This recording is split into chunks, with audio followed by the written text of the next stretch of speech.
Yoris sendiri menduga ini adalah motivasi atau motifnya urusan yayasan.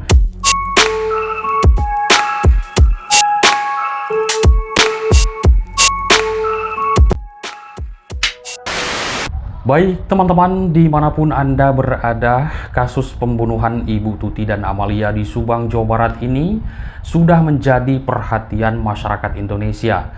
Yang saya simak juga di berbagai kolom komentar, banyak yang berkomentar bahwa mereka ini memantau yang ada di luar negeri juga. Wah, luar biasa, sudah begitu viral sekali kasus pembunuhan Ibu Tuti dan Amalia di Subang, Jawa Barat ini. Yang tentunya dalam kasus Subang ini banyak sekali dari para tersangka sebuah motivasi mereka kenapa kok bisa membantai kedua korban dalam satu malam begitu sadisnya. Melihat dari sebuah prarekonstruksi dan juga rekonstruksi, ternyata bisa disimpulkan di sana bahwa ada sebuah perencanaan yang begitu matang.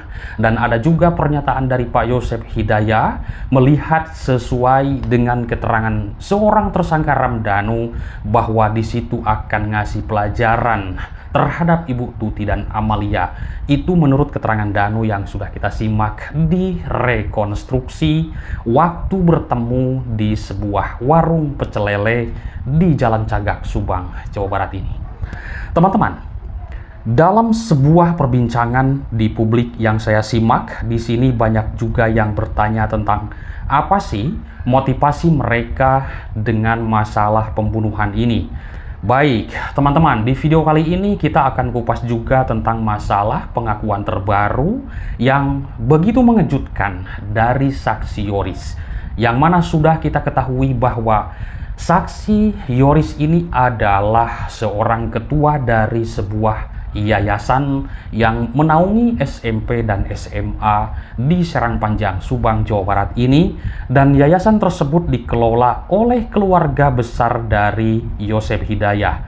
Nah, fakta baru dalam kasus pembunuhan Ibu Tuti dan Amalia yang terjadi di 18 Agustus 2021 lalu ini, bayangkan sudah lama kali kita ikuti, sampai saat ini masih ya blur lah teman-teman ya, karena belum adanya sidang utama dalam kasus ini. Meskipun kemarin sudah begitu digembor-gemborkan di berbagai media massa, ada berkas perkara yang sudah diserahkan ke kejaksaan, namun entah kapan sidang utama ini. Seorang Yoris sudah kita ketahui adalah anak sulung dari Yosep dan juga Ibu Tuti ini, mengungkapkan masalah motivasi atau motif dalam kasus pembunuhan ibu dan adiknya tersebut.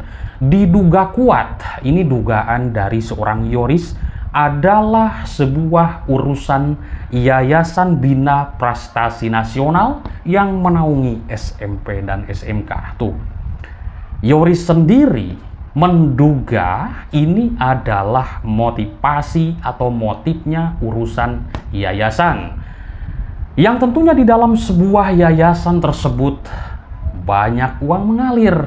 Berarti masalah kekuasaan, masalah uang, ya tentunya publik atau teman-teman berprasangka dan juga menduga, menganalisa. Bisa juga mungkin benar 100%, ya kan? Bisa juga salah 100%. Ini kita menyimak dari keterangan Yoris, keluarga mereka, anak dari korban, kakak dari korban, mengatakan saya menduga kuat motifnya urusan yayasan. Ini kan sama tentang analisa kita semuanya sebagai warga masyarakat tentang masalah harta, keuangan. Ini saya punya cerita sedikit dulu ya.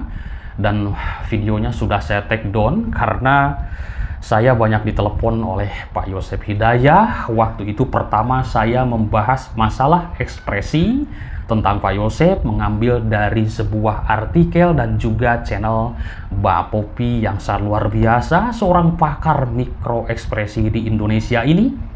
Lalu yang kedua, saya membahas masalah sekolah dan juga yayasan, membahas murid-muridnya yang diduga tidak ada, hanya data doang. Saya diteleponin terus dan tidak boleh untuk membahas yayasan. Karena menurut Pak Yosef Hidayah, tidak ada kaitannya yayasan dengan pembunuhan tersebut. Akhirnya video saya take down, teman-teman, karena dulu memang banyak sekali saya pun diteleponin, tidak boleh bahas ini, tidak boleh bahas itu, yang harus dibahas adalah ini, yang harus dibahas adalah itu, jadi sesuai dengan kemauan dia. Saya kan bingung, teman-teman, ya kan? Karena sudah tertulis di berbagai media massa dan itu adalah keterangan dari dia sendiri. Dari keterangan para saksi, saya kupas kembali. Tapi kenapa kok dilarangnya ketika waktu itu saya membahas masalah yayasan? Akan tetapi sekarang sudah ada tersangka dalam kasus Subang ini, kita kupas tuntas habis tentang hal apapun itu. Yang penting kasus ini harus viral dan harus selesai sampai tuntas, teman-teman. Tentunya nanti ada persidangan. Nah, menurut Yoris, di dalam pasca pembunuhan ibu dan adik tercintanya tersebut, ayahnya yakni Pak Yosef Hidayah yang saat ini sudah ditetapkan menjadi tersangka di dalam kasus Subang ini sempat meminta ke Yoris untuk mencairkan dana yayasan tersebut. Menurut Yoris mengatakan seperti ini, 2 hari pasca kejadian itu, si papa atau Pak Yosef pernah minta saya untuk mencairkan uang yayasan. Menurut Yoris, teman-teman. Bahkan menurut Yoris, papanya atau Pak Yosef Hidayah menyuruh Ramdhanu untuk memegang jabatan bendahara pasca meninggal ibu dan adiknya. Papa, menurut Yoris, tiba-tiba nawarin Ramdhanu jadi bendahara yayasan pasca ibu dan adik saya meninggal. Apakah dalam kasus ini sudah terlihat banyak sekali kejanggalan dan juga mungkin dugaan kita adalah sebuah skenario agar kasus ini jangan sampai terungkap dan blur, teman-teman. Karena yang kita simak dari tahun 2021 lalu sampai detik ini, bulan ini, di tahun ini, di hari ini, kasus Subang ini meskipun sudah ada tersangkanya yang disebutkan oleh saudara tersangka Ramdhanu, akan tetapi apa yang kita simak belum ada keputusan sidang, ya kan? Nah, dikatakan di dalam sebuah pemberitaan di berbagai media massa dan sudah kita kemarin bahas bahwa belum komplit, belum P21 untuk mencapai persidangan dalam kasus ini. Seperti itulah kasus Subang, mungkin ceritanya begitu lama sekali berkutat di situ, berputar membahas Yoris, membahas Yosef, Danu, Yanti, dan masih banyak lagi yang kita kupas DWKO waktu itu. Itu berputar di sana, teman-teman, menganalisa masalah motor Aerox dan masih banyak lagi. Nah, jadi intinya kita semangat terus, jangan pantang mundur sebelum selesai kasus ini. Yoris sudah menuturkan setelah beberapa bulan dari peristiwa pembunuhan ibu dan adik tercintanya, menurut Yoris, Yoris mengaku kaget bahwa Yoris dinonaktifkan oleh papahnya dari jabatan di ketua yayasan.